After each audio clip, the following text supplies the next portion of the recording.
A man's pride shall bring him low, but honor shall uphold the humble in spirit. Whoso is partner with a thief hateth his own soul. He heareth cursing, and bewrayeth it not.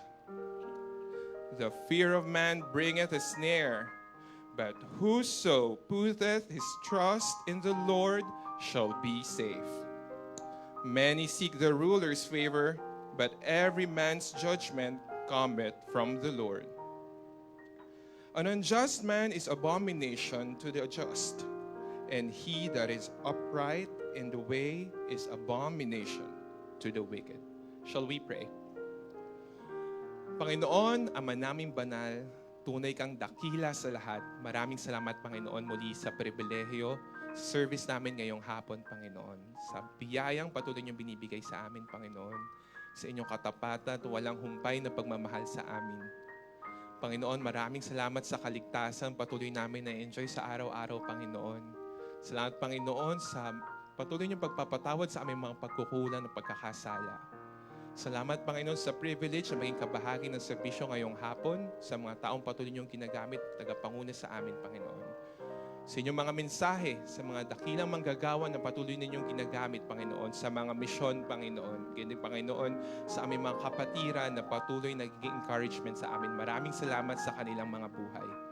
Ngayong hapon, Panginoon, kayo po ang patuloy magbigay sa amin ng bukas na isipan, bukas na puso, Panginoon, upang tanggapin ang inyong banal na salita. Ang inyong mga paalala, Panginoon, ang inyong guidance. At ganyan, Panginoon, kayo po ang gumamit sa aming mahal na bishop, Panginoon, na magbabahagi ng inyong banal na salita sa bawat isa, Panginoon.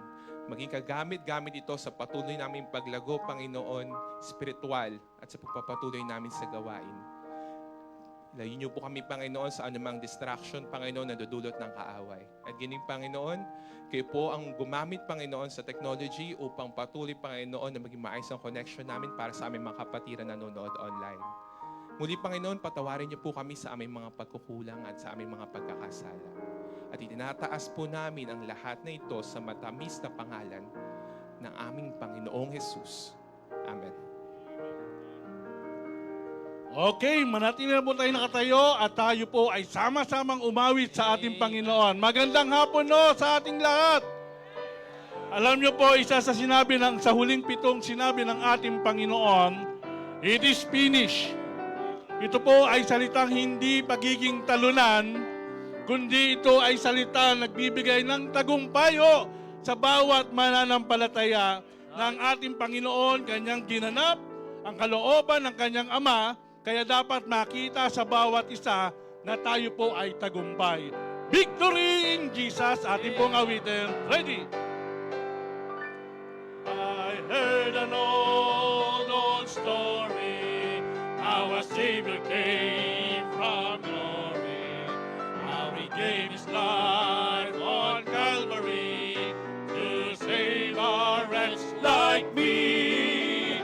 I heard about His groaning, of His precious blood atoning, and I repented of my sins and won the victory. Dapat na tayo! Oh, victory in Jesus, my Savior forever. He sought me and bought me with His redeeming blood. He loved me ere I knew Him, and all my longings to Him. He plunged me to victory. He did the young pro and young people. Young pro and young people. Amen. Adult, ready kayo ha? Adult. All the adults.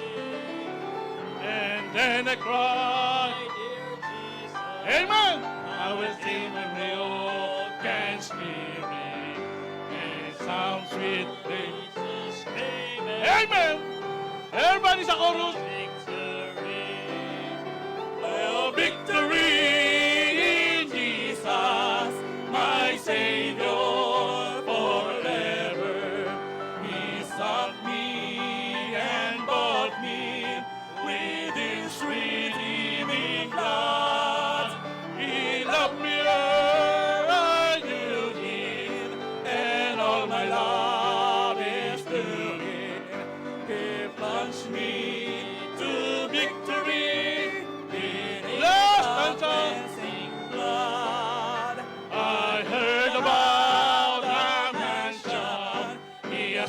for me in glory. And I heard about the streets of gold beyond the crystal sea, about the angels singing and the old redemption story, and some sweet day I'll sing of the song of victory. Oh, victory, Jesus, my Savior forever. He sought me and bought me with His redeeming blood. Paid a prayer, I knew Him, and all my love is to Him. He launched me to victory. Beneath the cleansing blood. Amen. Faith is the victory.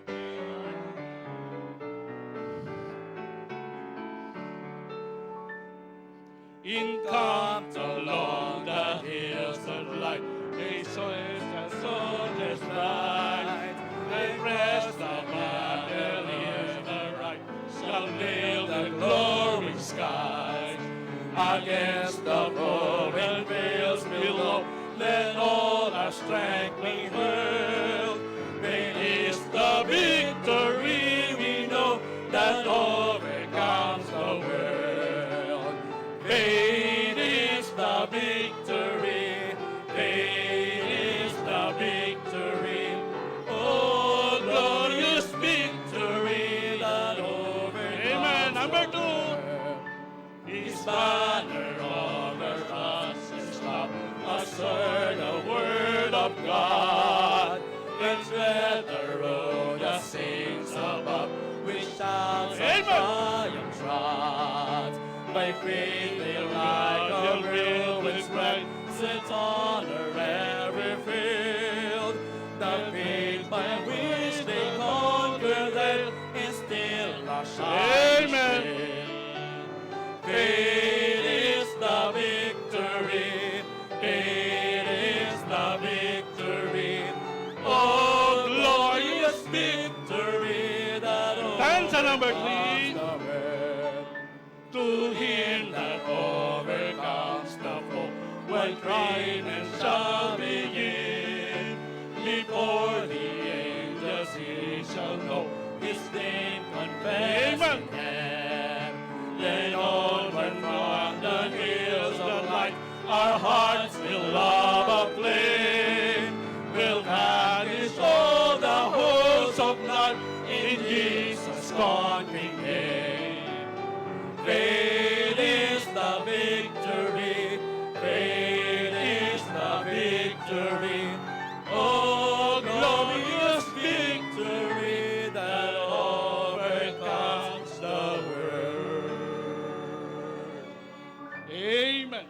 Amen. Maaari na po tayong makaupo. Salamat po, Pastor Orson, sa masaya, masiglang pag-aawitan na yan, no?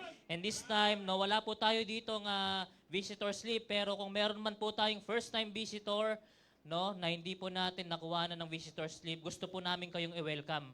No? Ayan, tawagin po si Bishop. Ayan. Okay, so ngayong hapong ito, natutuwa po tayo sapagkat nakarating na po yung mga kapatiran natin from London. Amen. Ayan. Kaya patayuin lang po natin ang Perez family. Ayan. Perez family, please. Ayan. Request ko lang punta kayo dito sa harap, yung Perez family. Parating pa po ang chairman, si Kuya Marcos. Ano po? So, ayan. Dumating po sila nung Friday. Okay? Friday po. Ayan. Para makita nila. Pastor J. Best, ito yung mga taga London natin. Ho? Isang pamilya pa lang po ito. Ayan, isang family. So we are very happy na ngayon nakasama natin sila. Ayan, ito ang Perez family. So si JP po ang isa sa mga preachers natin doon. Preacher JP. Tapos si Vince naman po, siya ang ating pong youth leader. Kasama po sa in charge. Ano po? Doon. So, tapos, lahat sila may mga ministries po doon sa... Kasi sa ladies, sila Ate Rem, sila po ang nagli-lead. Tapos sa audio, sa... Ano ba tawag natin doon? Sa tech team. Ayan, sa tech team, sila yon. In fact, even yung kanilang youngest, very active po sa church. Kaya, we are very happy na nandito po ang Perez family. Si Kuya Marcos, kailan ang dating niya? May 1. Kaya pala naiwan muna, ano? Naiwan siya dahil may 1 pa ang dating niya rito sa atin. Okay? So, sige nga, bati kayo sa... Magandang hapon po. Thank you po for having us. Thank you po, Bishop. Thank you for the warm welcome dito. We're looking forward to fellowshipping with you and worshiping with you, of course. Ako po pala si JP. Ako po si Brother Vince. Thank you po sa warm welcome nyo. Finally, nakapunta na po kami again dito. It's nice to fellowship with you po afterwards.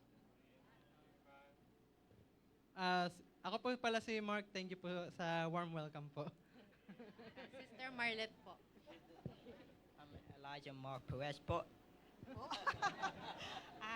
Mrs. Perez po, it's so nice to be back and to see other believers from the main church, our sending church.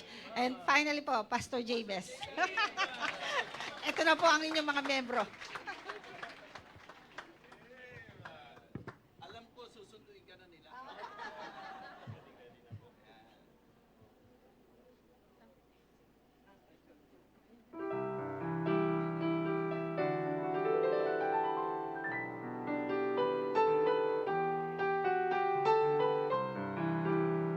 Okay, so again, ito po ang Perez family. Thank you so much. At mamaya po, at least give time to fellowship with them. Ano po?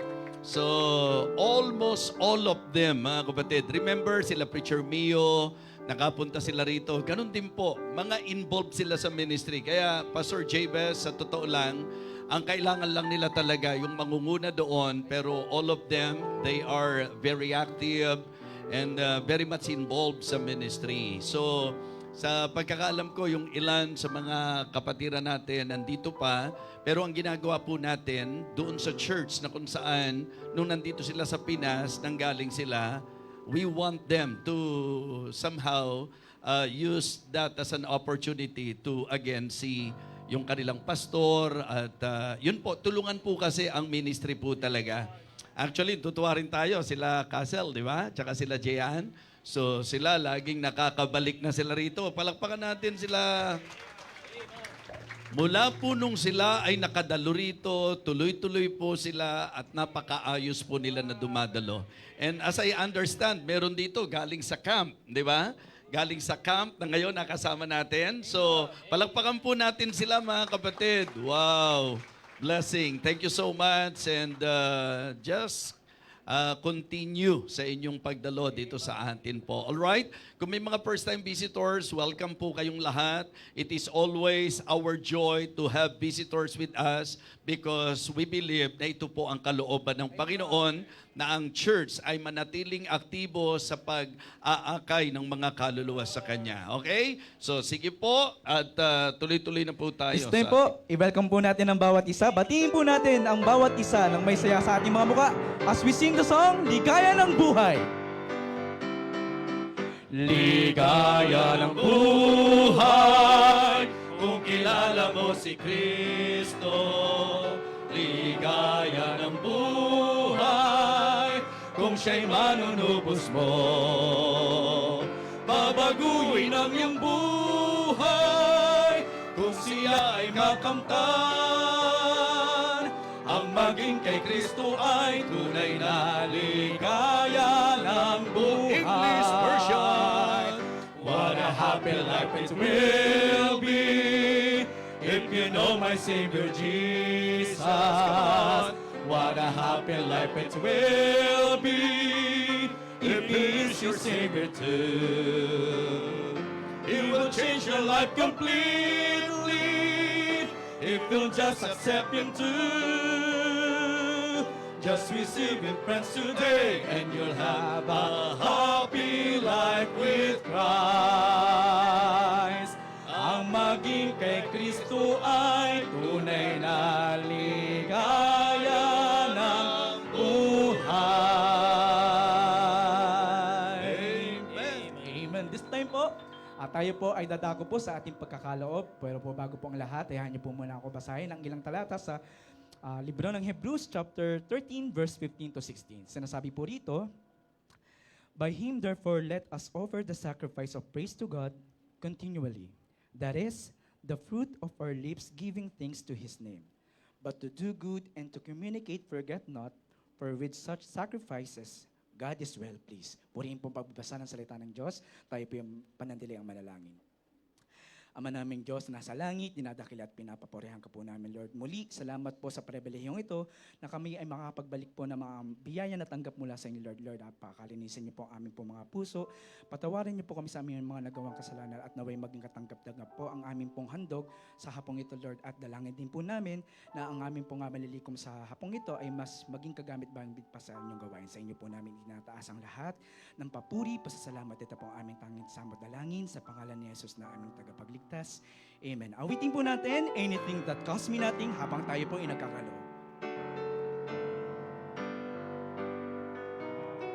I cannot come before our righteous holy Lord and offer to Him worldly things I do not need and hope is pleased. For He wants me to give a heart that's truly His, an offering of highest price, a servant who the Lord can use. And I will not offer anything that costs me nothing. I'll place before Him nothing less than my very best. And if I'm called into sacrifice, it will be worthy of my Christ. I will not offer anything that costs me nothing. Anything that costs me nothing.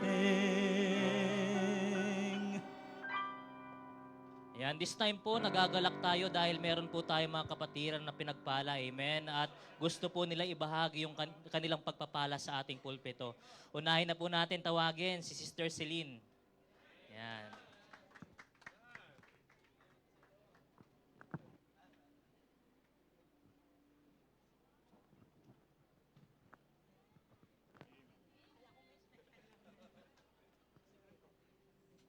Kakanta na.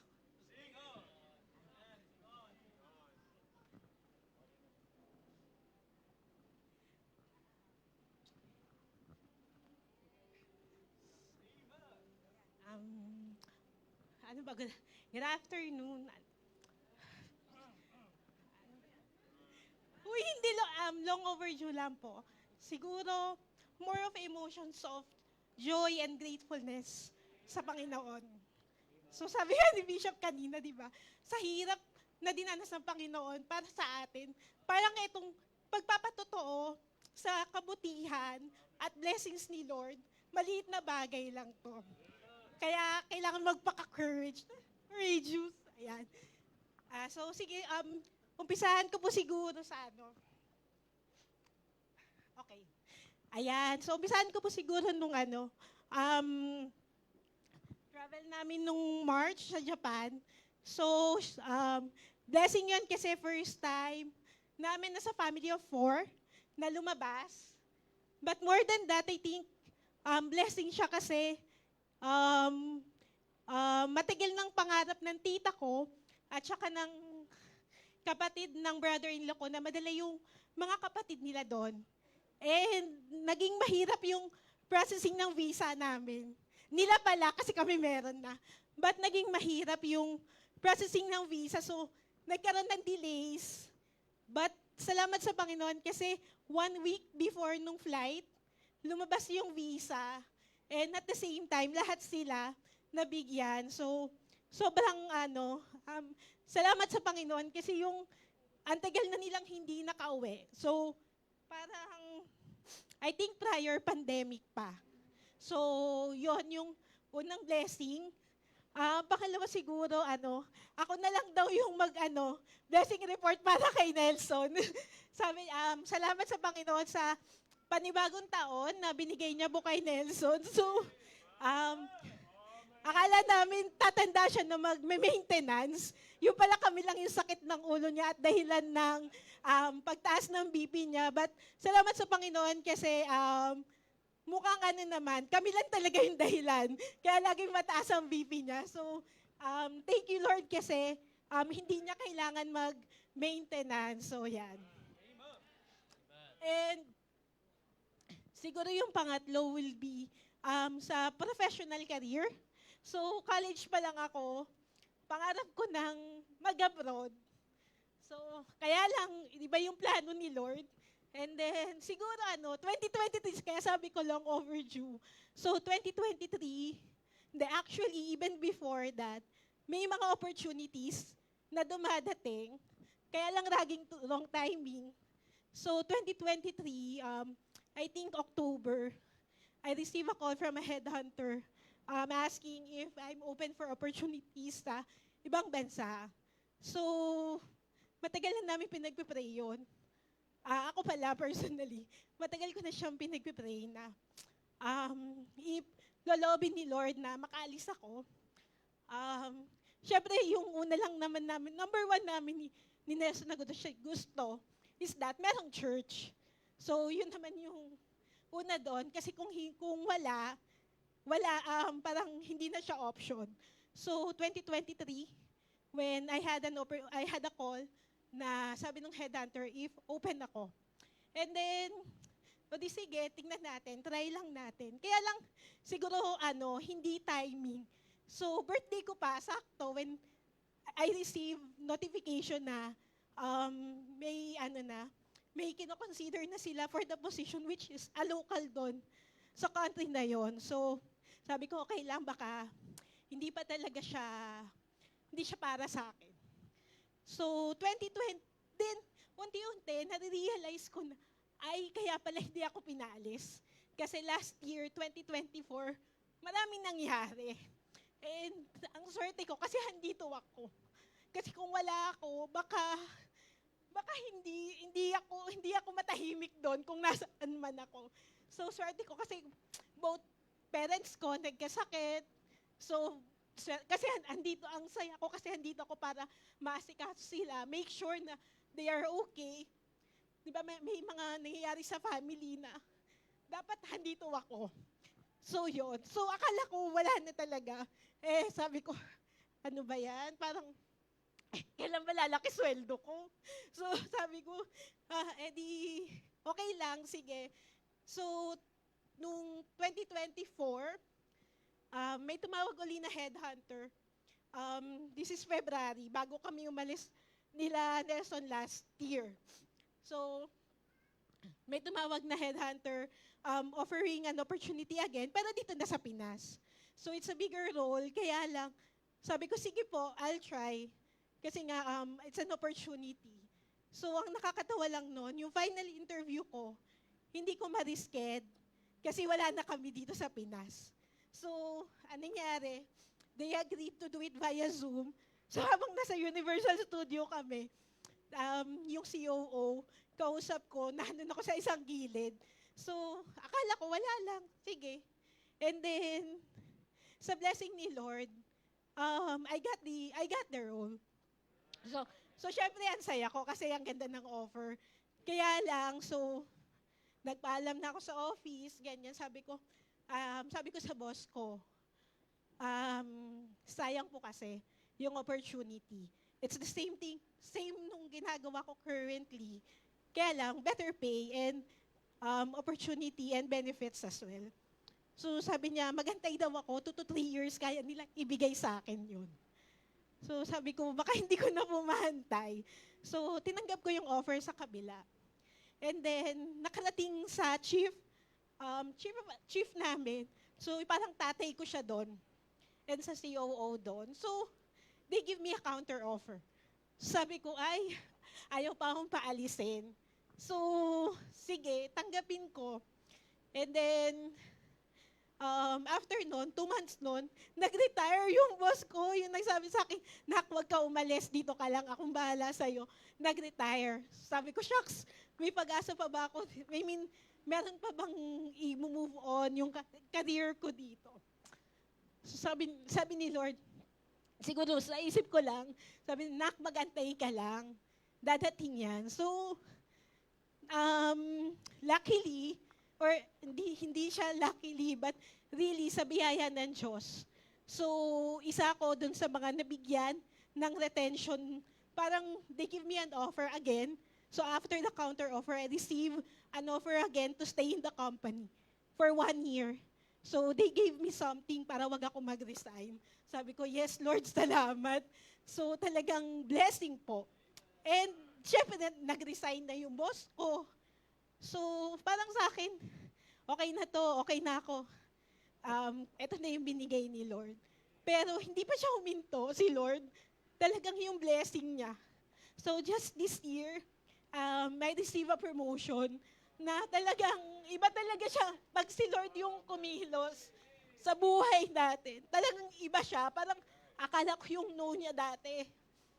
Wala na, but still, parang siguro pag sinabi niya, no, anak, I have plans for you, and hindi siya hihinto, or parang he'll do something for us. So, lagi siyang ganun. So, yon parang ang tagal na niya, pero sabi ko nga, parang nakakahiya kay Lord sa dami ng blessings na ibinigay niya sa amin, sa akin personally. And last would be, salamat sa Panginoon po sa family na binigay niya sa akin, sa amin personally ni Nelson. Siyempre, bilang mga magulang, mahirap magpalaki ng mga anak.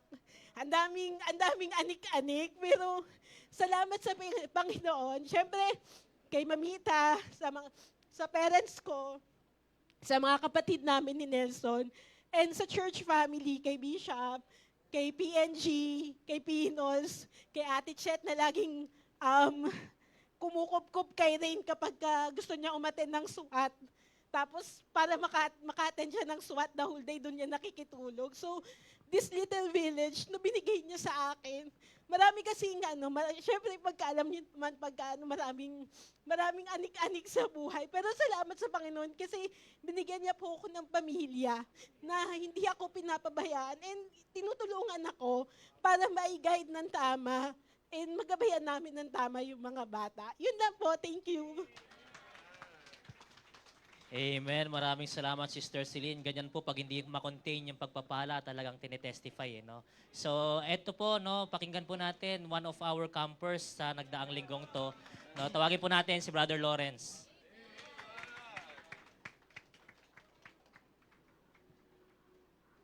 Magandang hapon po sa lahat. Ako po si Lawrence Faborada mula po sa LWBM under po ni Pastor Daniel.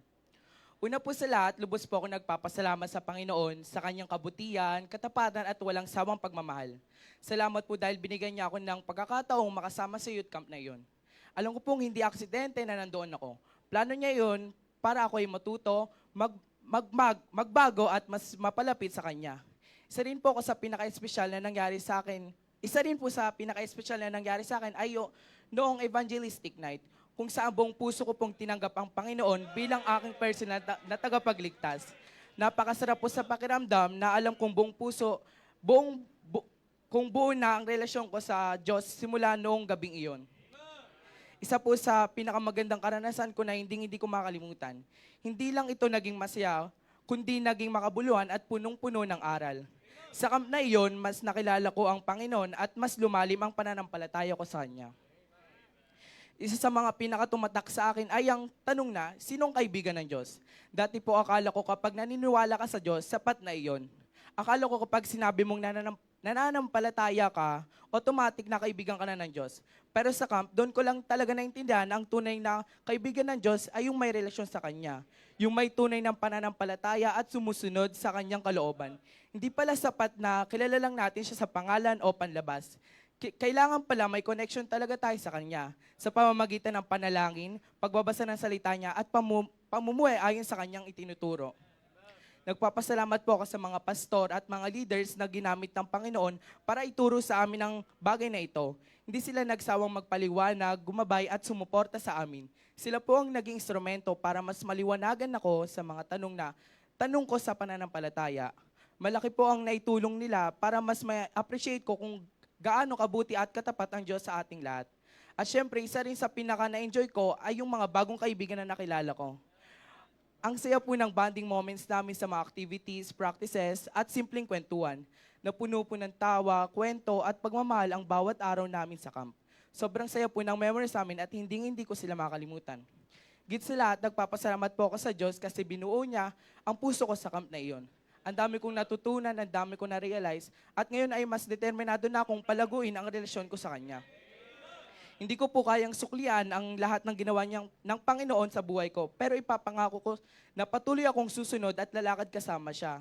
Maraming salamat po kay Pastor Daniel, Brother MJ, Brother CJ po, dahil po sa kanila, at kay Lord po, dahil po sa kanila kaya po ako nandito ngayon. Maraming salamat po sa inyong pakikinig at sa Diyos po ang lahat ng papuri. Pasasalamat at kaluwalhatian magpakailanman. Amen. Isa po yan sa madaming bunga ng ating camp, no? Salamat kay Brother Lawrence. At makakapakinig pa po tayo ng isa pa. One of our campers pa din, from Parañaque naman. Brother Terdy. Ayun, magandang hapon po sa bawat isa. Una po sa lahat, gusto ko po munang magpasalamat sa Panginoon kasi isang napakalaking pribilehiyo po ito na makatayo sa inyong harapan dito po sa inyong church. Ako po si Terdy na isa pong bunga ni Pastor John sa Parañaque. At ayun po, patuloy pong nagpapatuloy ang ministeryo doon kahit minsan may kukontek, minsan dadami. Patuloy pa rin po kaming nagpapatuloy kasi hindi naman po tao yung pinaglilingkuran namin. Buhay ang Diyos na pinaglilingkuran po namin. Way back 2023 po, gusto ko lamang po i-share na sobrang nanlamig po ako kay Lord. At ayun po, nagkaroon po ng camp sa Puerto Galera. Ang iniisip ko lang po noon, bakasyon. Kasi syempre nga po, beach, gano'n. Tapos, ayun po, after nung camp po na yon sa church, sobrang na-revive po ako noon. After po noon, binibilang ko yung sarili ko pong araw na kung ilan yung magiging absent ko sa church. But praise God po, wala po ako naging absent sa church nung taong pong yon. Tapos, nagtithank you rin po kay Pastor John at kay Lord sa pagtitiwala kasi po after po nung service po dito ng umaga, pinatawag niya po ako sa likod sa church auditorium po. Sabi niya po, reviewin ko raw po yung panawagan sa pagsamba. Ako raw po yung magiging bahagi ng service mamaya. Ayun po, sobrang nagpapasalamat po kay Lord sa wisdom kasi nung araw na po yun, hindi ko po talaga tinantanan yung panawagan po kahit maikli lang po yun, is patuloy ko pong nire-review yun. Tapos sa pagpapatuloy ko po sa church is marami na rin po akong nagiging bahagi sa gawain. Hindi naman po sa pagmamayabang, ayun lang po, gusto ko lamang po mag-thank you kay Lord at magbigay ng patotoo. At gayon na rin po sa camp na dumaan nung nakaraang linggo, sobrang blessed lang po kasi parang nung 2023 lang po is camper lang ako, tapos nung 2025 po, ngayon po, is naging leader na po ako. And nagtithank you rin po kay Lord sa provision niya noong 2024. Noong May 12 po, Sorry po. Ayun po, noong May 12, 2024 po sa youth conference ay tinawag po ako ng Lord sa kanyang para maging worker po. At patuloy ko pong pinagpipray na patuloy akong mag-init sa kanya at gayon na rin po, hindi po naging madali sa akin yung taong 2024 po. Konting sharing lang po is nawalan po kami ng aso, 8 years old. 8 years po sa amin. Siyempre, aso lang po yun kapag narinig nyo. Pero sa amin po is parang kapatid, kaibigan, ganun po. Then, nung October naman po, nawalan po ako ng nanay. Hindi man po naging madali yung pag-move on kasi nga po nanay, bunso po, paboritong anak syempre. Tapos ayun po, patuloy ko pong iniintindi yung kalooban ng Lord. Tapos nagti-thank you pa rin po ako kay Pastor John and sa Lord. Kasi nung February po, binigyan niya po ako ng pagkakataon upang mag-share. Binigyan niya po ako ng 5 minutes preaching and ayun po, na-share ko po doon yung understanding the will of God. Sa kahit anong pagkakataon, parati po nating iintindihin yung kalooban ng Lord. At sa kahit anong sitwasyon na ating pagdadaanan lang natin yan. Huwag tayong susuko kasi kasama natin ang Lord na gumagabay sa atin sa araw-araw. At ayun po, patuloy ko rin pong pinapanalangin ang bawat isa na patuloy pong lumago sa ministry. At gayon na rin po yung patuloy na paglago ng mga naging members ko po kasi akala ko po yung family ko po is malala na kasi po may away. Minsan hindi naman po mawawala sa family yon, lalo na kapag wala po ang Bible sa loob ng bahay. Akala ko po malala na po yun, pero hindi po pala. Mas malala po pala yung pinagdaraanan ng mga ibang members ko po. Yung iba po doon, binubugbog. Kaya nagtithank you po kay Lord sa opportunity na maging leader and mag-lead ng isang grupo. At naway naging pagpapala po ako sa kanila. And nung Sunday po, sobrang nanlambot po ako kasi before po ng camp, may 15 members na po akong naaya. Dapat po 10 lang yung isasama namin sa camp. Then ayun po, maraming nag-back out nung Sunday na po, kinabukasan camp na. 5 na lang po, tapos nung gabi, iisa na lang. Tapos nung alas 4 po ng umaga, nagising na ako. Nag-aaya po talaga ako kahit wala pang kahit tulog pa po sila, patuloy po ako nag-aaya ng mga magiging campers po sa amin. Pero ayun po, wala. Tapos dumagdag pa po ron is, nawala rin po yung tito ko nung araw na yun. Then ayun po, kahit ganun po yung mga pinagdaraanan ko, patuloy pa rin po ako nagpipray kay Lord. And habang nasa biyahe po kami ni Pastor John, sobrang marami po ako nare-realize kung kakayanin ko ba to. But praise God po, kinaya ko po yung buong linggong yun. Ayun lamang po, maraming salamat po.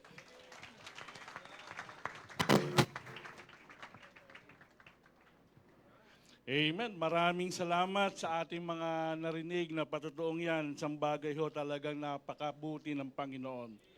Kanina umaga, sa mensahe pa lang ho ating napakinggan, we are not miserable sapagkat ang ating pong mga services sa Panginoon ay rewarded. Ano ho? Sapagkat ang sinabi rin po, our labor is not in vain in the Lord. Tumayo ho tayong lahat. It is not in vain. Ayan po ang ating awitin.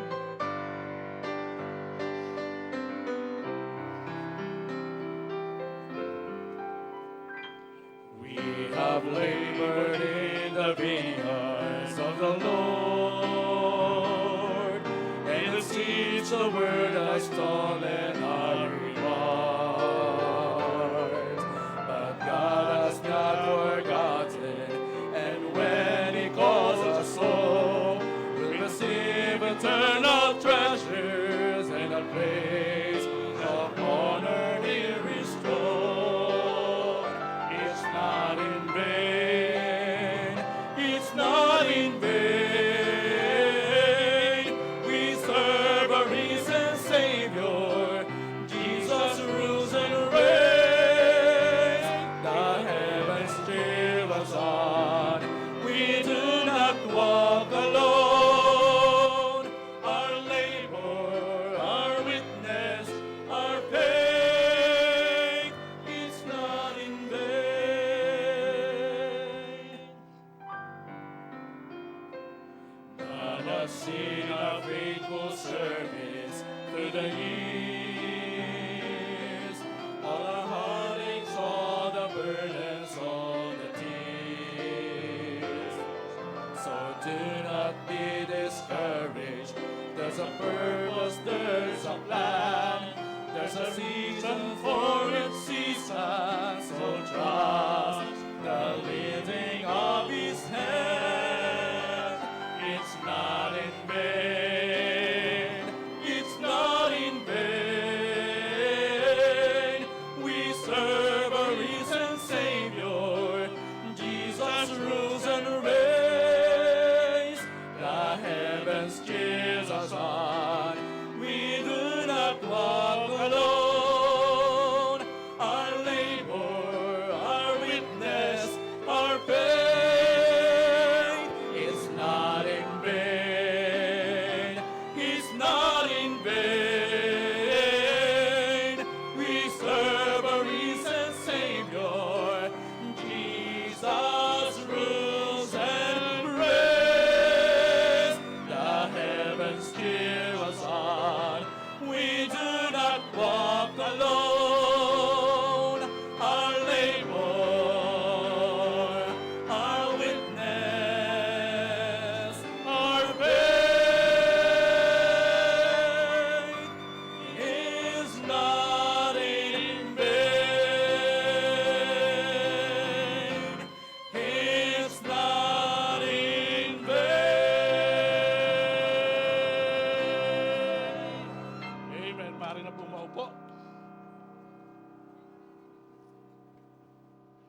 Savior alone on the cross. I know without Him that my life would be lost if He had not been willing to suffer the cost to rescue a sinner like me.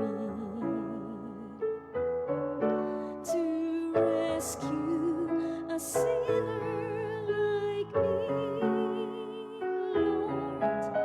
To rescue a sinner like me.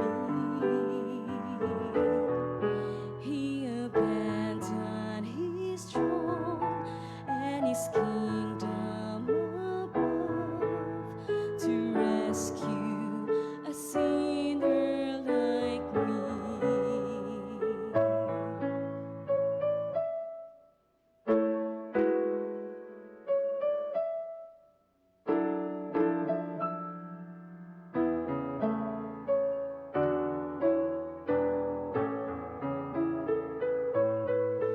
My mind is so limited that I cannot see the reason He died. Just arose just for me. So unworthy was I, yet He gave willingly to rescue a sinner like me. To rescue a sinner like me, Lord. To rescue a sinner like me. He abandoned His throne and His kingdom above to rescue a sinner like me. To rescue a sinner, yet as worthless as I, yet He gave me a reason to sing.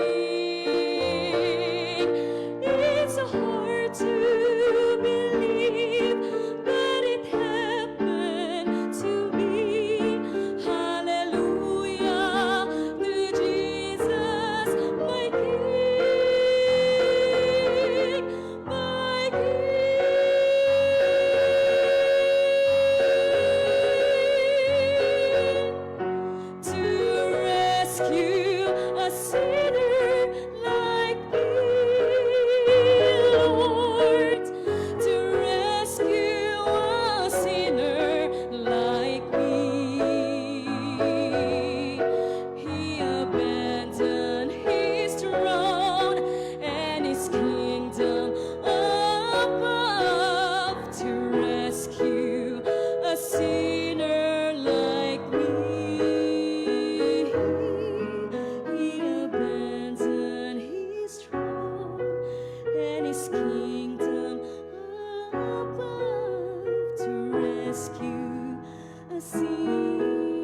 As I walk with you, I'm learning what your grace really means.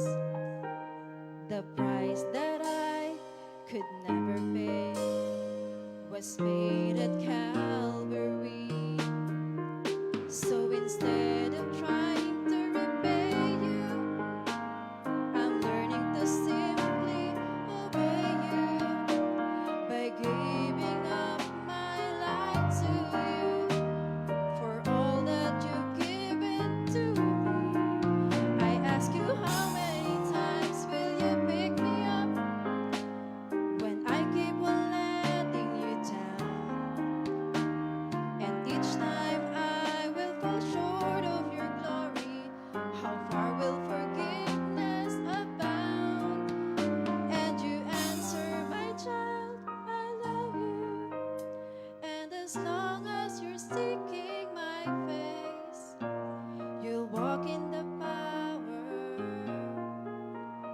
of my daily sufficient grace. To God be the glory. Amen.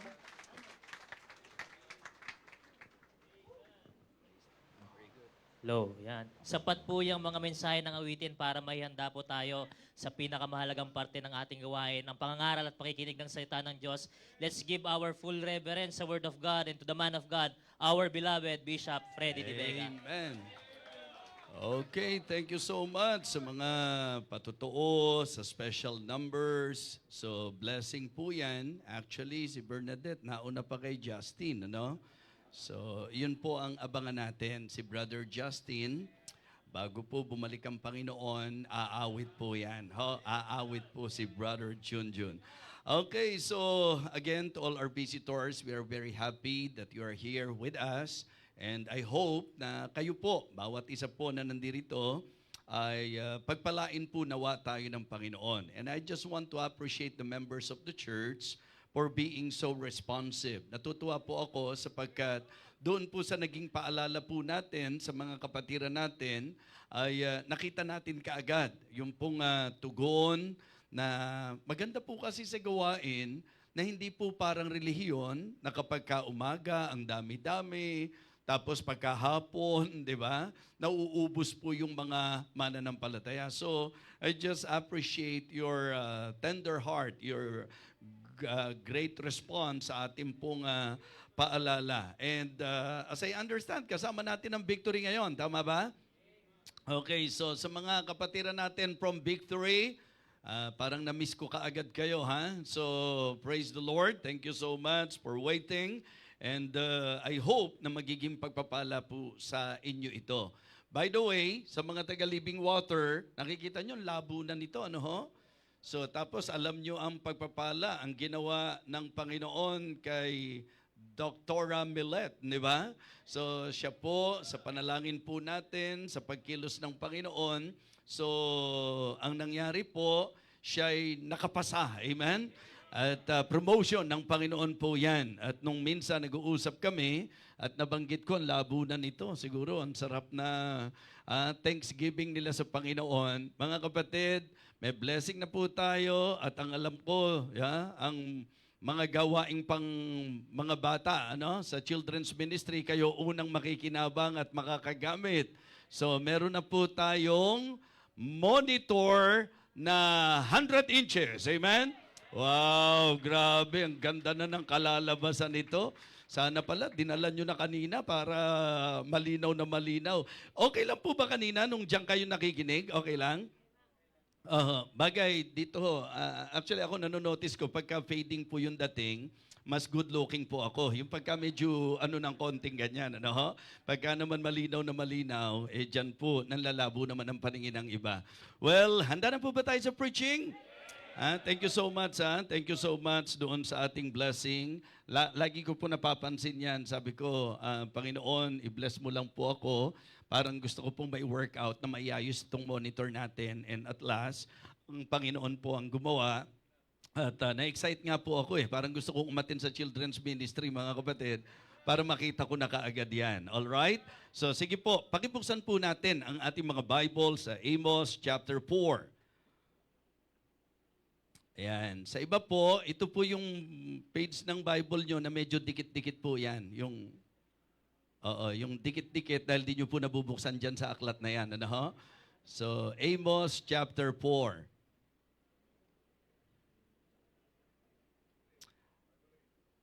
Okay, please follow me silently habang binabasa ko po ang ating pong magiging teksto ngayon. Chapter 4, beginning verse number 1.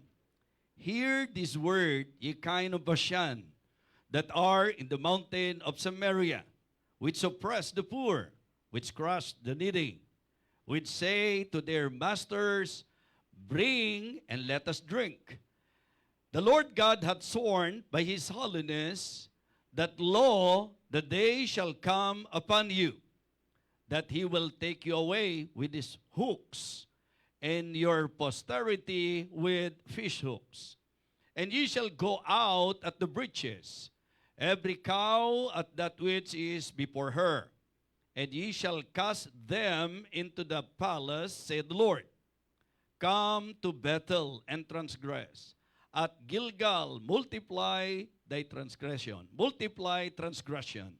And bring your sacrifices every morning, and your tithes after 3 years. And offer a sacrifice of thanksgiving with leaven, and proclaim and publish the free offerings. For this liketh you, O ye children of Israel, saith the Lord God. And I also have given you cleanness of teeth in all your cities, and want of bread in all your places. Yet have ye not returned unto me, saith the Lord. And also I have withholden the rain from you, when there were yet 3 months to the harvest. And I caused it to rain upon one city, and caused it not to rain upon another city. One piece was rained upon, and the piece whereupon it rained not withered. So 2 or 3 cities wandered unto one city to drink water, but they were not satisfied. Yet have ye not returned unto me, saith the Lord. I have smitten you with blasting and mildew, when your gardens and your vineyards and your fig trees and your olive trees increased, the palmer worm devoured them. Yet have ye not returned unto me, saith the Lord. I have sent among you the pestilence after the manner of Egypt. Your young men have I slain with a sword, and have taken away your horses, and I have made the stink of your camps to come up unto your nostrils. Yet have ye not returned unto me, saith the Lord. I have overthrown some of you, as God overthrew Sodom and Gomorrah, and ye were as a firebrand plucked out of the burning, yet have ye not returned unto me, saith the Lord. Therefore thus will I do unto thee, O Israel. And because I will do this unto thee, prepare to meet thy God, O Israel. Let us pray. Our gracious, loving Father, our God in heaven, thank you so much for this wonderful opportunity of hearing thy words. Lord, I pray that you will empower me once again.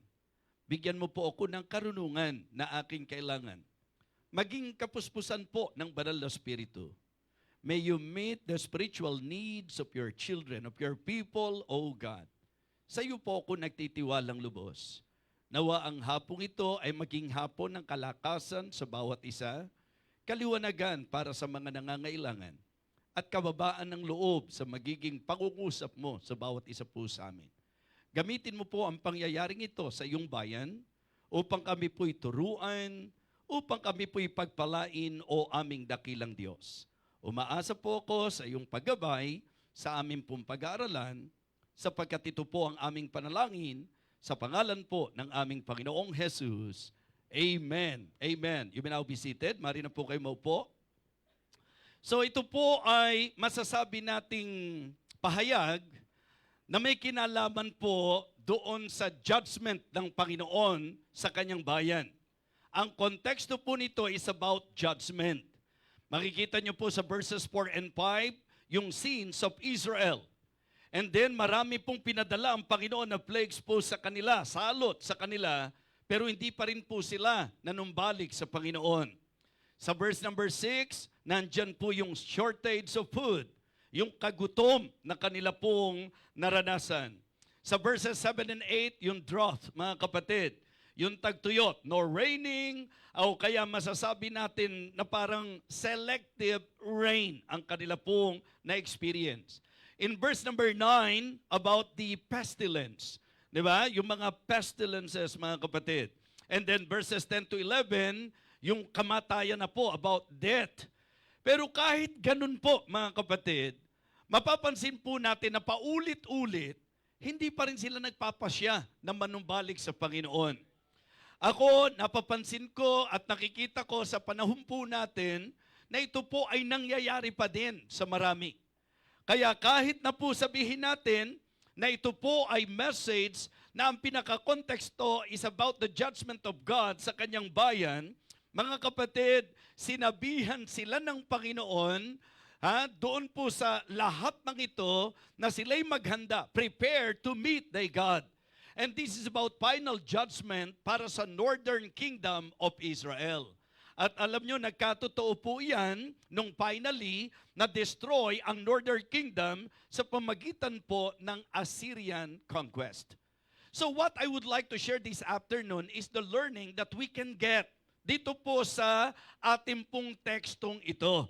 Siguro yun na po ang kukunin natin. Kasi ito po yung naging tema nung camp na aking pong pinagsalitaan. Prepare to meet thy God.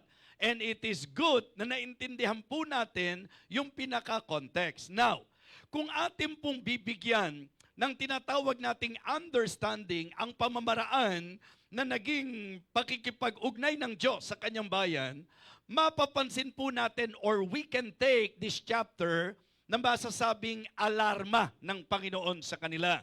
Mga kapatid, it is very true, even nowadays, na ang Panginoon po may paraan upang magbigay ng pag-alarma sa bawat isa po sa atin. Sa usapang individual, sa usapang church, sa usapang Kristyanismo, sa pangkalahatan. So, pwede nating sabihin that this is an alarm. Okay? This also can be considered as awakening. Hindi lang ito pang-alarma, kundi panggising ng Panginoon. Na baka mamaya po, masyado nating itinuturing na mababaw yung pong dealings ng Panginoon, particularly yung mga ginagawa ng Panginoon for us to realize kung ano yung mga bagay na dapat nating ma-realize.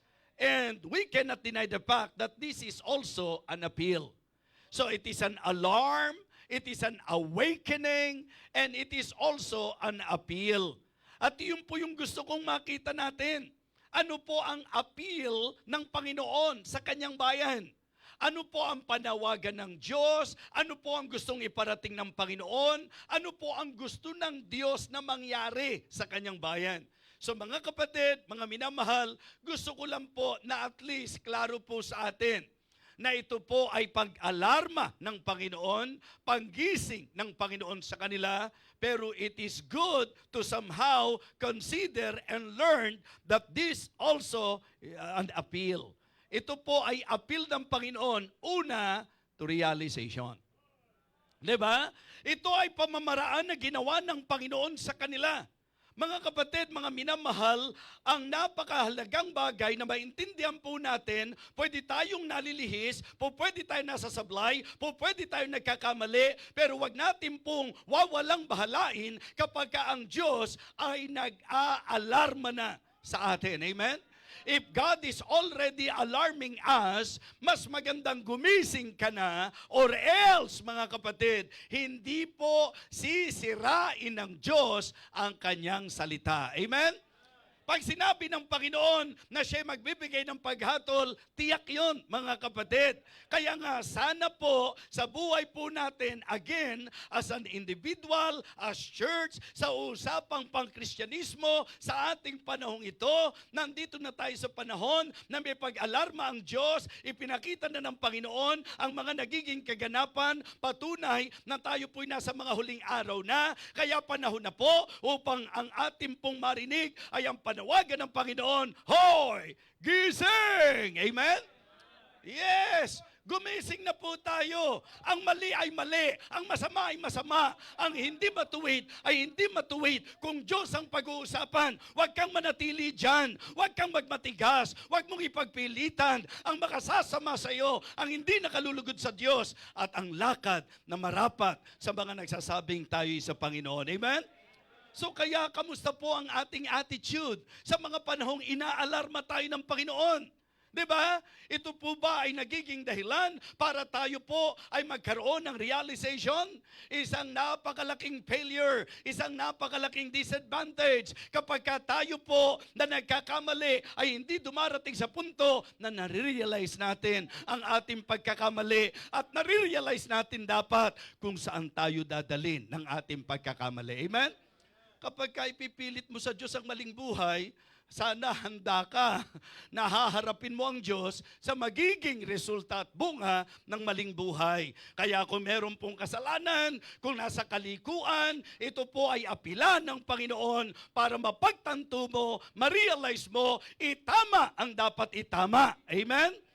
It is a call, an appeal to realization.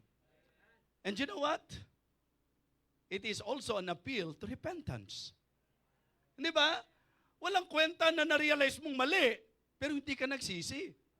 Walang kwenta na alam mong hindi tama, liko, lihis, na natili ka pa kahit na meron kang clear understanding na dadaling ka niyan sa hindi maayos na buhay. You know, ang isang bagay na dapat na-o-observe natin, dahil tayo, may choice tayo, magagawa naman natin kung anong gusto nating gawin. You can do whatever you want. But you know, it is good to be reminded, folks, na ang bawat gagawin po natin, meron pong magiging bunga po yan. Kung masama po ang ating iniyasik, ang aanihin natin, masama din. Kung susuway ka sa Diyos, may curse na sinasabi po ang banal na kasulatan. So kaya itong bagay na ito ay dapat i-take po natin seriously, because I can say na ito po sa usapang pakikipag-ugnay ng Diyos sa kanyang bayan, ito po'y pag-alarma, ito po ay panggising ng Diyos at apilan ng Diyos upang ma-realize ang dapat ma-realize at upang pagsisihan ang dapat pagsisihan. Amen? It is an appeal to realization. It is an appeal to repentance. And listen, it is also an appeal to return. Ito po ay ang panawagan ng Diyos. Ito po'y kalabit ng Panginoon. Ito po'y padaman ng Diyos sa kanila. Ito po ang pinakanais ng Diyos na hindi lang nila ma-realize na sila'y nagkamali, sila'y magsisi sa kanilang maling buhay at manumbalik sa Diyos. But you know, ang nakakalungkot na paulit-ulit nating nabasa nito, sa lahat ng mga ginawa ng Diyos, sa kanyang pag-alarma, sa kanyang panggising, mga kapatid, sa kanyang apila. Pero paulit-ulit, kung kayo ay naging observant, na habang binabasa ko yung teksto natin, sa lahat ng pangyayari, nandiyan na po ang kagutom, nandiyan na po ang marami nilang hindi magandang karanasan, naranasan nila ang mga pestilence, mga kapatid, pero ang sabi po, at paulit-ulit na binabanggit, pero hindi pa rin sila nanunumbalik sa Panginoon. Hindi pa rin sila bumabalik sa Panginoon. Mga kapatid, yung magkamali ka isang bagay, yung magkasala ka isang bagay, yung malis ka isang bagay, pero ibang kwento na magmatigas ka dyan, na manatili ka dyan, lalo na kung ang Diyos ay nananawagan na sa iyo. Amen? Mga kapatid, mga minamahal, ayokong gawing komplikado ang isang napakaklarong mensahe, because in the reality of life, I can say, na sa unang pagkakataon na ikaw ay nagkamali, binibigyan ka ng Diyos ng pagkakataon, pero may mga panahon at pagkakataon na ang Diyos na mismo ang nagsasabi na ikaw ay dapat ng kalusin. Diba? So, it is now an appeal para ako at ikaw ay manumbalik na sa Diyos. Nakakalungkot na pangyayari ito. Na ang kanilang kamalian, na ang kanilang kasalanan, na ang kanilang paglihis, na ang kanilang pagsablay, sa kabila po ng pagpupunto ng Diyos ng mga kamalian sa kanila. Mga kapatid, hindi nila napagtanto, hindi sila nagsisi, at lalong hindi sila nagpasya na balikan ang Panginoon. Kung inyo pong napansin, ilang paulit-ulit na pagkakataong sinabi po yan. Di ba? Ang sabi po ng verse number 8, so 2 or 3 cities wandered unto one city to drink water, but they were not satisfied, yet have ye not returned unto me, saith the Lord. So verse number 9, I have smitten you with blasting and mildew, when your gardens and your vineyards and your fig trees and your olive trees increase, the palmer worm devour them. Sa lahat ng naranasan nila, yung po'y pagpaparamdam na ng Panginoon. Yet have ye not returned unto me, saith the Lord.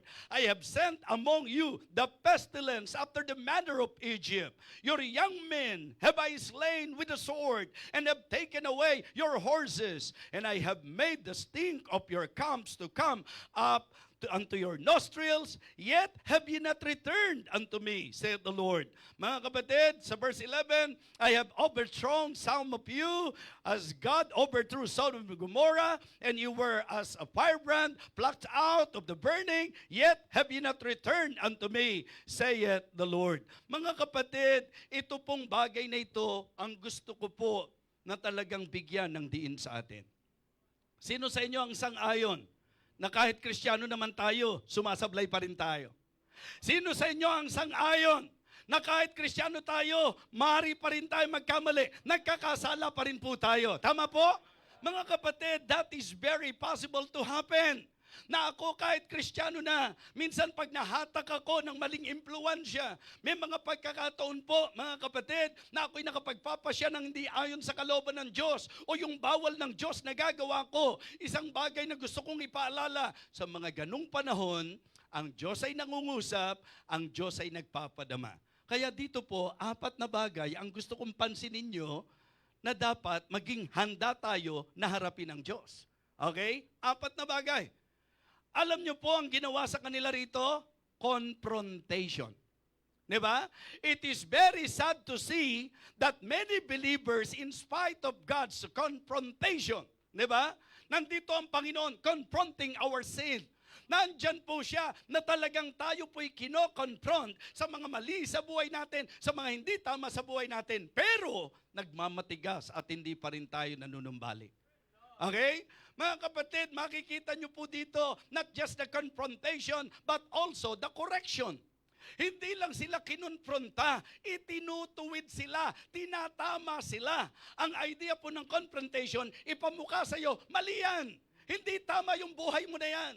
Hindi tama na ikaw ay nagpapabaya sa pagtitipon. Hindi tama na hindi mo ibinibigay ang para sa Diyos. Hindi tama na ikaw ay niligtas ng Panginoon pero wala kang ginagawa para sa Kanya. Hindi tama na hindi tama ang puso mo na sumasamba ka sa Kanya. Hindi tama na ikaw ay nagpapa-impluensya sa mga bagay ng mundong ito. Hindi tama na ikaw ay nabubuhay sa kalayawan at mananatili sa kasalanan. Yan po ang confrontation. Ipamukha sa iyo, sabihin sa iyo, mali yan, hindi tama yan, hindi kalugod-lugod sa Diyos yan. Okay? And then, yung correction po, doon sa mali na yon, ang gusto ng Panginoon, ilid ka niya na ito ang dapat mong gawin. Amen? Yes. And you know what? Kaya nga sabi ko, natutuwa ako dahil yung concept na ito ang dahilan kung bakit ano man ang maging damdamin ninyo, basta ang mahalaga, makorek ko yung nagiging maling habit natin. Yes. And I'm very happy to see that you are positive sa inyo pong reception.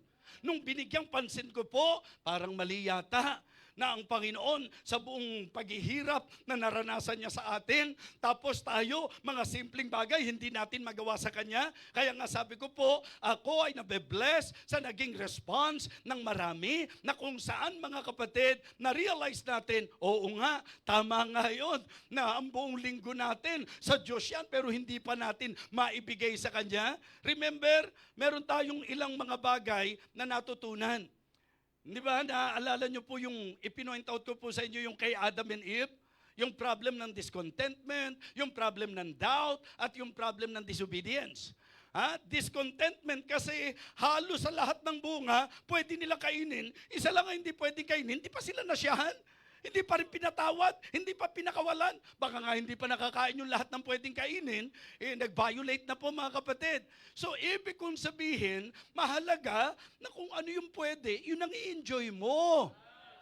Kung ano yung sinabi ng Diyos na para sa'yo, yun ang i-enjoy mo. Pero pag kami sinabi naman ng Panginoon na dapat sana para sa Kanya, mga kapatid, kung yan po ay ibinigay niyang restriction sa iyo, masyahan ka naman sa kung ano yung pwede. Bakit sinabi ng Diyos ko, ano yung mga po pwede, pati yung hindi po pwede, gagawin mo? Di ba, in-apply nga natin yan? Sa tithing, 90% sa iyo. Di ba, 10% na lang, ginagalaw pa. Di ba, pinakikialaman pa rin. Hindi ba pinag-usapan din po natin yan sa araw ng pagsamba? Na pati ba naman yung isang araw, yung unang araw ng sanglinggo na binigay na ng Panginoon sa iyo ang maraming araw? Yung ba namang isa, pakikialaman mo pa? Hindi ka ba masyahan doon sa maraming bagay na ipinagkaloob at ibinigay at pinahintulot ng Panginoon sa iyo? Di ba yan ang problema? Mga kapatid, diyan napapariwara po ang Kanyang bayan. Kapag ka sila'y lumilihits at sumasablay. At doon naman maganda na sana po, dahil aminado tayong nagkakamali tayo, huwag tayong negatibo sa confrontation. At lalong huwag tayong maging negatibo sa correction. Imagine your Christian life kung wala pong correction. Di ba? And if we will study the Word of God, ang isa sa kanyang pinakabenepisyo ay yung i-correct tayo sa kung ano po ang mali sa buhay natin. Amen po ba? All Scripture is given by inspiration of God and is profitable for doctrine, for reproof, for correction, instruction in righteousness, that the man of God may be perfect, truly furnished unto all good work. It is just sad na makita natin, the Lord confronted them, the Lord corrected them, but still, hindi sila nanunumbalik. Ito ba ang tutularan natin? Sila ba yung gagayahin natin? Na nung sabihan ka sa mali mo, nung komprontahin ka sa mali sa buhay mo, sa kasalanan mo, magagalit ka pa doon sa nagpaalala sa iyo? Mga kapatid, sa totoo lang, ang pastor, tagapagsalita lang naman ng Diyos yan. Kaya kung tayo po'y kino-correct mula sa salita ng Panginoon, mga kapatid, hindi man directly, pero Diyos po ang nagko-confront sa atin. Ang nakakalungkot, kinonfront sila, hindi nanumbalik. Okay? Kinorek na sila, pero hindi nanumbalik. Eto matindi. In spite of confrontation, in spite of correction, and in spite of consequences.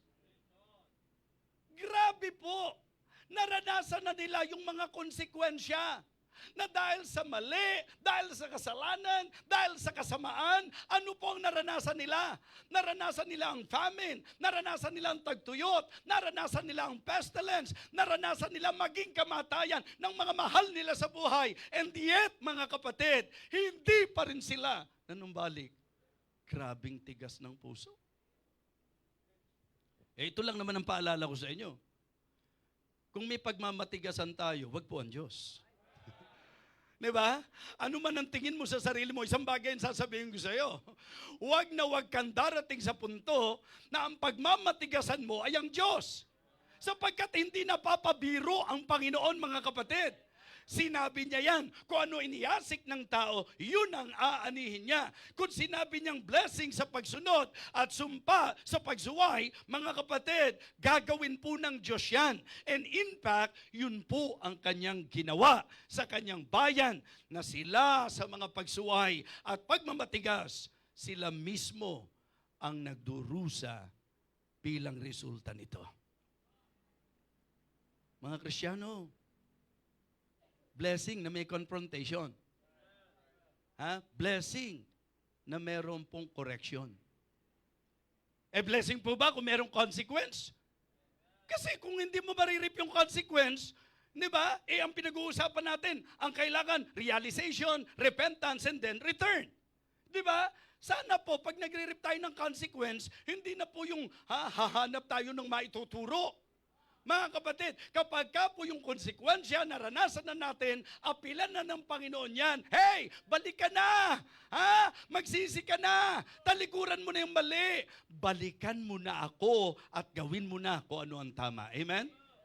So, nandun yung mga consequences ng kanilang kasamaan, kasalanan at kamalian, and yet, hindi pa rin sila nanumbalik. Wow.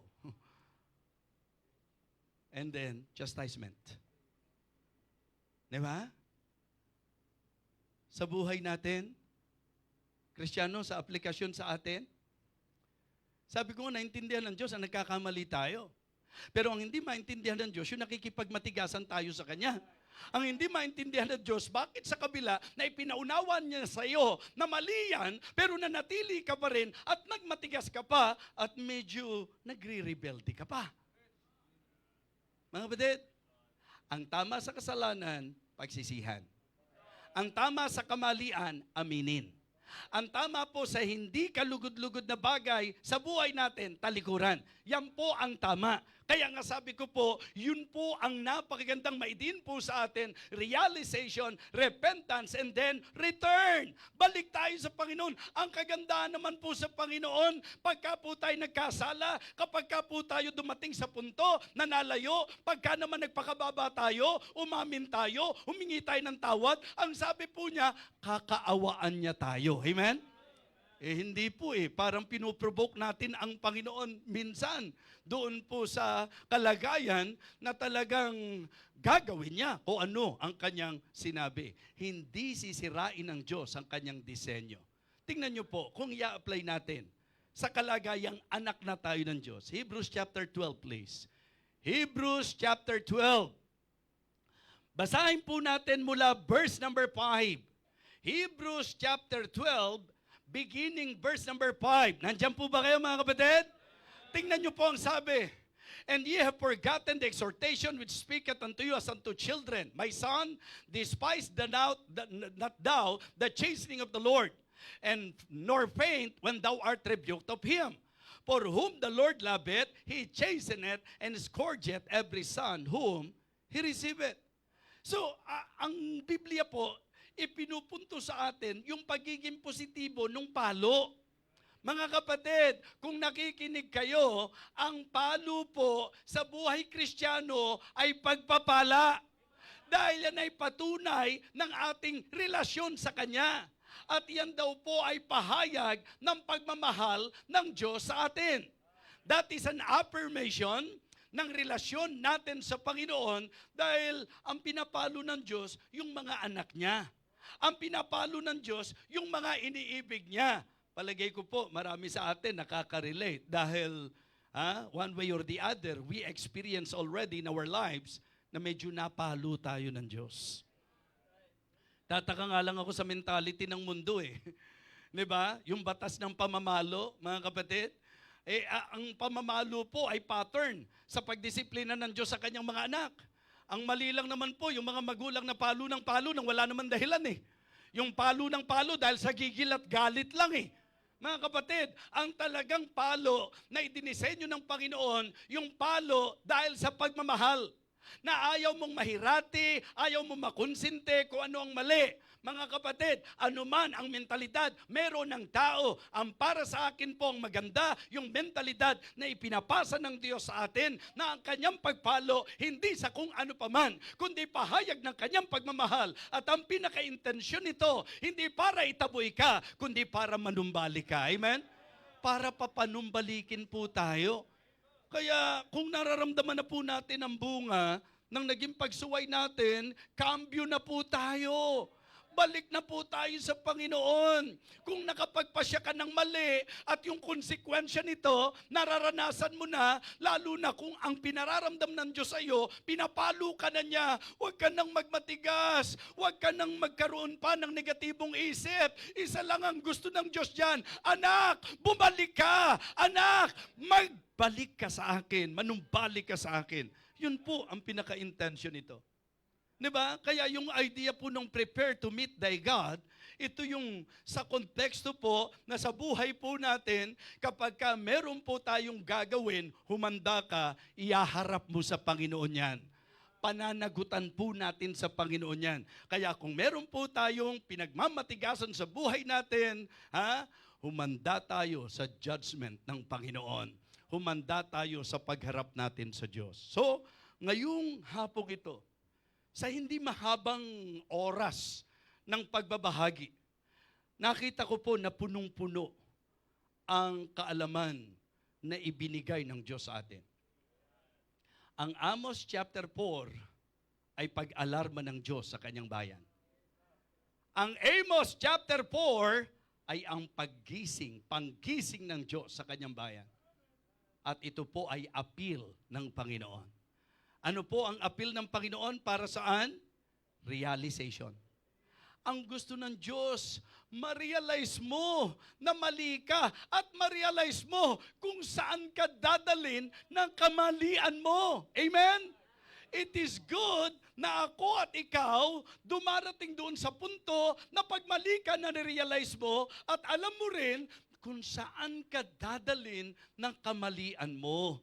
Hindi po pwede na magmamatigas ka sa Diyos. Hindi tayo mananalo sa Kanya, mga kapatid. Amen?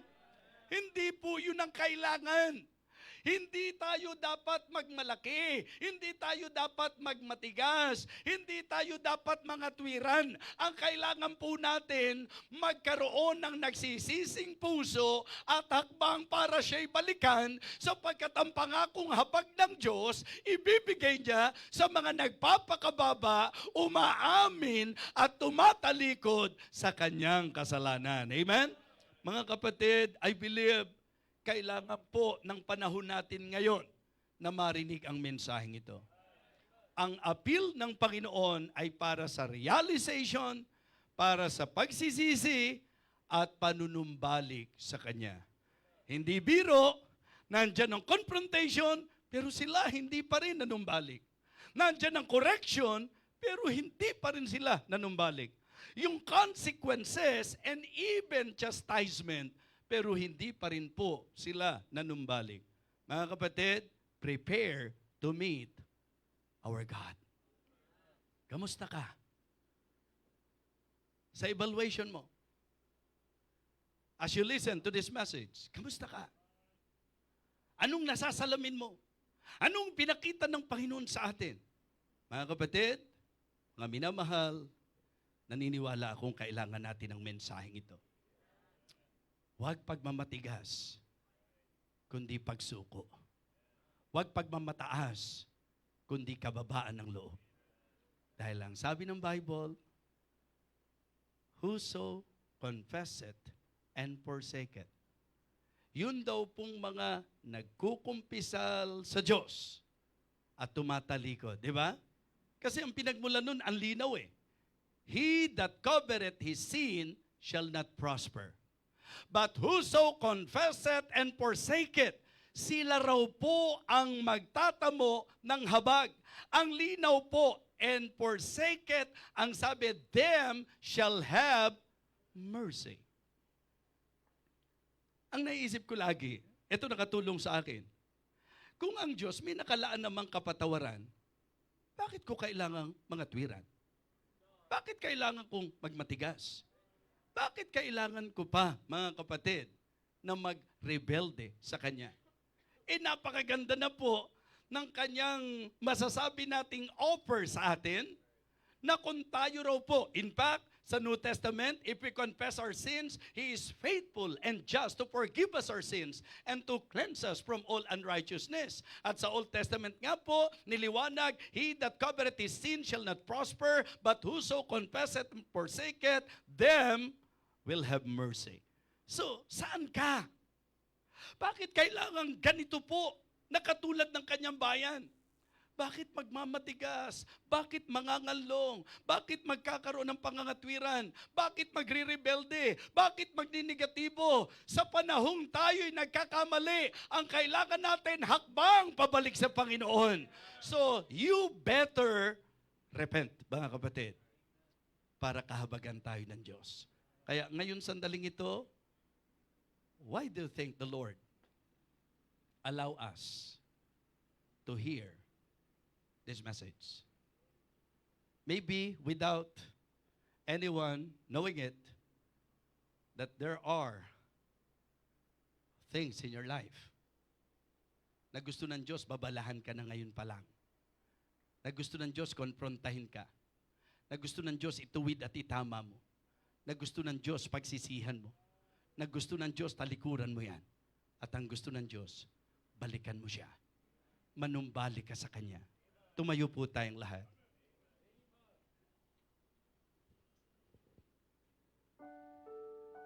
Habang nakayuko at nakapikit ang bawat isa, I believe that the Word of God is powerful. And I believe in the conviction of the Holy Spirit. I am very sure that the reason why led me to preach this message, kasi ito po ang kailangan natin. So, Victory Fundamental Baptist Church, Living Water Baptist Church, wala bang mga bagay sa buhay natin na kinokonfronta ng Diyos ngayon at tinatama ng Diyos ngayon? Mga kapatid, maybe God is appealing you this afternoon sa realization, repentance, at desisyon ng panunumbalik. Marahil may mga kasalanan na ang gusto ng Diyos, talikuran mo na yan. Pagsisihan mo yan. Magpakababa ka upang kahabagan ka niya. Kung meron pong mga bagay na dapat isuko ngayong hapong ito, hindi pagmamatigas ang makatutulong sa iyo, kundi realization, repentance, at desisyon ng hakbang pabalik sa Kanya. Whatever it is, kayo ng Diyos ang nakakaalam. Why not leave your place, approach God dito sa Kanyang altar, confess, ask for His forgiveness, repent, for you to experience God's mercy.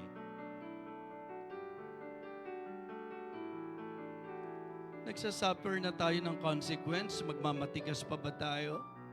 Inaani na natin ang hindi magandang resulta ng kasalanan, ng kamalian, ng paglihis, ng paglayo. Mananatili pa ba tayo sa ganyang kalagayan? So ang mensaheng ito ay apilan ng Panginoon sa realization, repentance, at sa desisyon ng pagbabalik sa Kanya. Sige po, sincerely, you ask for God's forgiveness. Aminin mo sa Kanya, Lord, marami po hindi nakakaalam. Pero hindi po pwedeng matago ito sa iyo. Alam mo yung mali sa buhay ko. Alam mo po yung lihi sa lakad ko. Alam mo po yung iniingatan ko sa buhay ko na hindi kalugod-lugod sa iyo. Ako po ay nagpapakababa. Humihingi ng tawad, kumikilala sa aking kasalanan. At nagpapasya na ikaw ay aking balikan. Sige po. Dakilang Diyos, Ikaw po ang nakakasino sa bawat isa sa amin. You know our hearts, oh God. Panginoon, naniniwala po ako na konbiksyon ng Banal na Espiritu ang dahilan kung bakit ito po ang mensaheng na ipangaral. Naniniwala po ako, Diyos,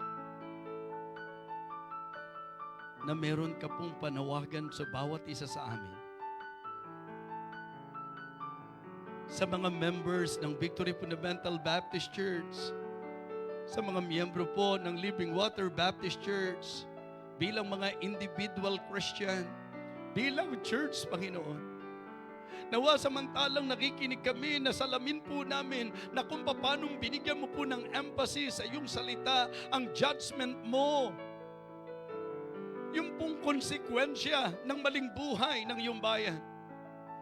yung kinapupuntahan at kinahihinatnan ng pagmamatigas sa mga kamalian, Panginoon, sa mga kasalanan. Umaasa po kami, O Diyos, na Ikaw po ang tutulong sa amin. Nandito po ang iyong mga anak, dakilang Diyos. Marahil ang ilan po aminado na nagsasuffer kami. Nararanasan namin ang konsekwensya ng aming pong maling gawa. At ngayon po, nandito kami, Panginoon. Humihingi ng habag mo, ng paglingap mo, patawarin mo kami, O Diyos. Umaasa po ako na patuloy mo pong lilinisin ang church na ito. Ikaw, dakilang Diyos, ang siyang magpapaalalang parati sa bawat isa sa amin na mali po ang paglihis. Mali po ang pagyakap sa kamunduhan, sa kalayawan. Mali po ang pagsuway sa iyong kautusan. Mali po ang hindi magandang relasyon sa bawat kapatiran. Mali po ang pagsisiraan. Mali po ang pagkakampi-kampi. Mali po ang pagmamatigas. Mali po ang pagmamataas. Mali po, dakilang Diyos, ang hindi namin sundin ang iyong kalooban. Kaya sa sandaling ito, O Diyos, linisin mo po ang iyong simbahan. Nawa, dakilang Diyos, ang konbiksyon ng Banal na Espiritu ay patuloy na gumawa sa puso ng iyong mga anak. Panginoon, kahabagan mo po kami, kaawaan mo po kami, lingapin mo po kami, bigyan mo po kami ng pagkakataon, dakilang Diyos, na maituwid sa iyong biyaya ang mali sa aming buhay.